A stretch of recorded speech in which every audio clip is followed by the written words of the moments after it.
आपको सुनकर आश्चर्य होगा, हमारी वैदिक सनातन हिंदू धर्म की अत्यंत वैज्ञानिक सूक्ष्माति सूक्ष्म पद्धति में गर्भाधान का भी मुहूर्त होता है। बिना मुहूर्त के लोग पैदा हो रहे हैं तो देख लो कैसे उठपटांग पैदा हो रहे हैं। हाँ, प्रजोत्पत्ति, संतान की उत्पत्ति केवल ये वासना पूर्ति का व्यवहार नहीं था, पितरों के ऋण से मुक्त होने के लिए ऐसा पवित्र सत्पुत्र चाहते थे जो हमारे कुल खानदान को तार दे।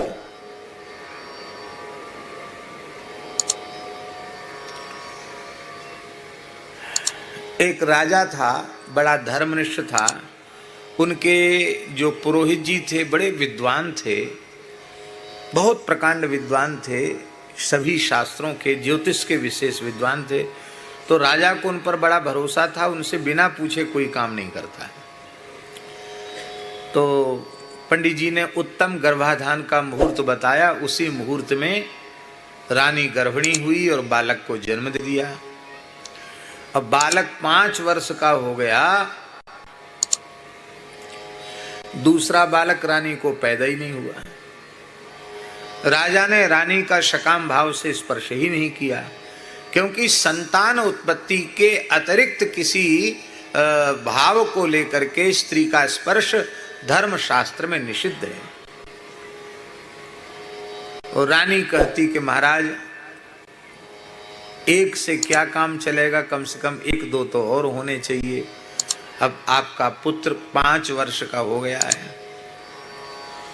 तो राजा ने एक दिन कहा कि तुम बार बार आग्रह करती हो संतान के लिए, हमारे पंडित जी मुहूर्त बतावें तब ना हम करें संतान उत्पत्ति। तो रानी चिढ़ गई, बोले पंडित जी के तो बिना मुहूर्त की झरा झपटुआ, लेंदा पेंदा, झरा झपटुआ तमाम पैदा हो रहे हैं, लाइन लग रही है पंडित जी की। वे मुहूर्त नहीं देखते, इतने बड़े ज्योतिष के पंडित हैं। अरे मुहूर्त खाली हमारे लिए तुम्हारे लिए है, पंडित जी के लिए मुहूर्त नहीं है क्या? राजा के दिमाग में बात तो सही है, पंडित जी के तो लाइन लग रही है, साल में एक तैयार, हमारे 5 साल में एक कई। तो उन्होंने कहा कोई बात नहीं, आप नाराज मत हो, अभी पुरोहित जी को अभी बुलाते हैं। पुरोहित जी को बुलाया, आदर किया, सम्मान किया। बोले महाराज अपराध क्षमा करना, आप हमारे कुल गुरु कुल पुरोहित हैं, पर पुरोहित से अपने मन की बात छिपा के नहीं रखना चाहिए।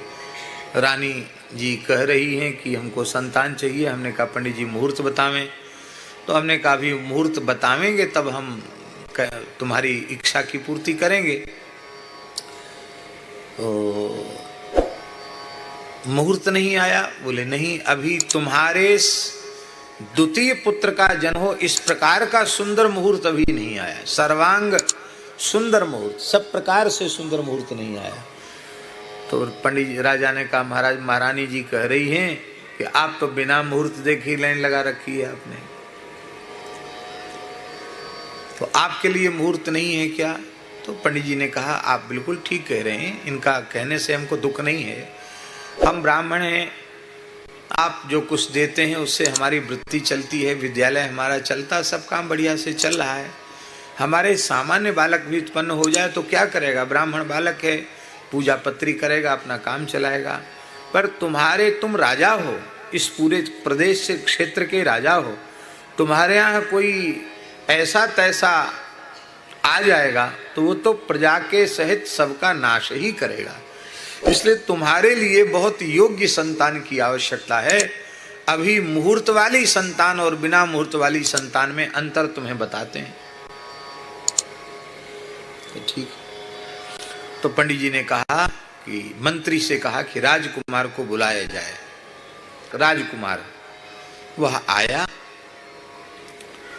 बहुत ढंग से तरीके से चलता हुआ आया, कोई चंचलता नहीं। और आकर उसने बड़ी श्रद्धा से पुरोहित जी को साष्टांग प्रणाम किया।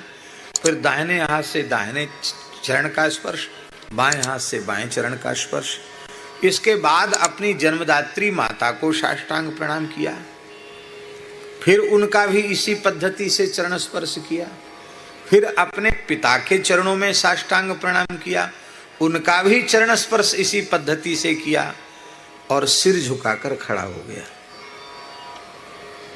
पूज्य पिताजी, आपने मुझे याद किया है, क्या आज्ञा है? राजा ने कहा, वत्स क्या कर रहे थे? पिताजी, खेल रहा था।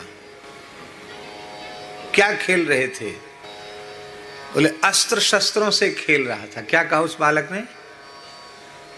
जो अस्त्र शस्त्र रखे उनसे मैं खेल रहा था, इनको कैसे चलाया जाता, कैसे क्या, उस वही कर रहा था।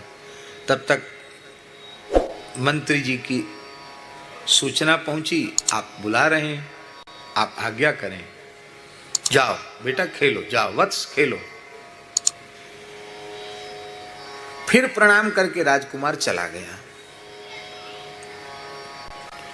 अब पंडित जी ने कहा कि हम अपने बाल कन्ने बुलावें। तो पंडित जी ने कहा, मंत्री जी जाओ हमारे घर में चले जाओ, हमारे आधा दर्जन बालक हैं। आधा दर्जन समझते हो ना, छह बालक हैं, उनको सबको बुलाओ। वो आए, सब उछलते कूदते भई आए। कोई पंडित जी की खोपड़ी पे चढ़ गया, कोई कंधे पे चढ़ गया, किसी ने चोटी खींची, किसी ने लांग पीछे से खींच ली। बाबूजी क्यों बुलाया, बाबूजी क्यों बुलाया, बाबूजी क्या कुछ खाने को है? चारों ओर से घेर ली। अरे भाई, राज दरबार है, ये राजा हैं, इनको कम से कम कुछ तो आशीर्वाद दो। ही दांत फाड़ दियो।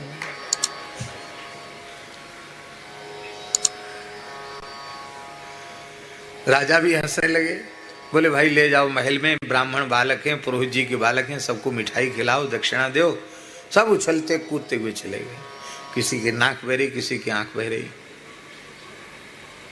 सबको खिला पिला के बढ़िया वस्त्र देकर विदा किया। पंडित जी बोले कि बिना मुहूर्त के बालक चाहिए तो फिर पंचांग हम उठा के रख देते हैं, ऐसे ही बालक तुम्हारे यहाँ पैदा होंगे। आपको सुनकर आश्चर्य होगा, गर्भाधान का ही मुहूर्त नहीं होता है, गर्भाधान के मंत्र होते हैं।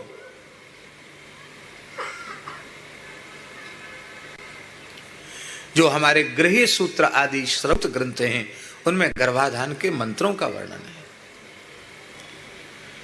चोरी का मुहूर्त होता है राम जी, चोरी का मुहूर्त, चोरी जैसा काम करने का भी मुहूर्त होता है। वाल्मीकि रामायण में वर्णन है कि जब भगवान श्री राम घायल गृधराज जटायु के निकट पहुंचे और राम जी विलाप करने लगे, जटायु जी ने सारी सूचना दी। दक्षिण दिश ले गयो गुसाई, बिलपत अति कुर्री की नाई। तब राम जी ने बहुत दुख व्यक्त किया और कहा कि नाथ दशानन यही गति कीन्ही, रावण ने ही मेरी दुर्दशा की है, लेकिन आप दुखी मत होइए। ये जटायु कह रहे हैं वाल्मीकि रामायण में। रावण ने बिंद नाम के निषिद्ध मुहूर्त में जानकी का हरण किया है। इस मुहूर्त में जो चोरी करता है चोर, वो अपने कुल खानदान सहित नष्ट हो जाता है। हमारे देश के पक्षियों में गृध्रों को भी मुहूर्त का ज्ञान होता था। आज बालकों को हिंदी महीना सुना दो तो नहीं सुना पाएंगे कि चैत्र वैशाख ज्येष्ठ आषाढ़ श्रावण भादो कुवार कार्तिक अगहन पूस माघ फाल्गुन नहीं सुना सकते। 12 राशियां पूछो नहीं सुना सकते, 27 नक्षत्र पूछो नहीं सुना सकते, शुक्ल पक्ष कृष्ण पक्ष का अंतर पूछो नहीं बता सकते, संवत पूछो कौन सा संवत चला है नहीं बता सकते। ये सब सिखाना चाहिए, स्वाभाविक सामान्य हमारे धर्म की जानकारियां। हम कभी हस्ताक्षर करें या कोई पत्र आदि लिखें, पत्र तो लिखते ही नहीं, लेकिन कभी कोई लेख लिखें, हम कभी तारीख नहीं लिखते हैं। हम लिख सकते हैं तारीख, अंग्रेजी के अंक भी लिख सकते हैं, लेकिन हम नहीं लिखते हैं। हम हमेशा लिखेंगे पौष शुक्ल अमुक तिथि संवत इतना अमुक वार, ये लिखते हैं। अब इतना अभ्यास हो गया है कि हम तारीख और महीना हमको पूछना पड़ेगा दूसरे से कि कौन सा महीना चल रहा है, कौन सी तारीख हमको पूछनी पड़ेगी, पर तिथि और संवत हमको पूछना नहीं पड़ता है। इसलिए भैया अंग्रेजी पढ़ाई पढ़ो लेकिन भारतीयता बिल्कुल छोड़ो मत। ये सब सीखने की चीजें हैं, समझने की चीजें हैं। श्री वृंदावन बिहारी लाल की जय। श्री सीताराम। हमारे सनातन धर्म से जुड़ी ऐसी दिव्य कथाएं सुनने के लिए हमारे चैनल को सब्सक्राइब जरूर करें। जय श्री सीताराम।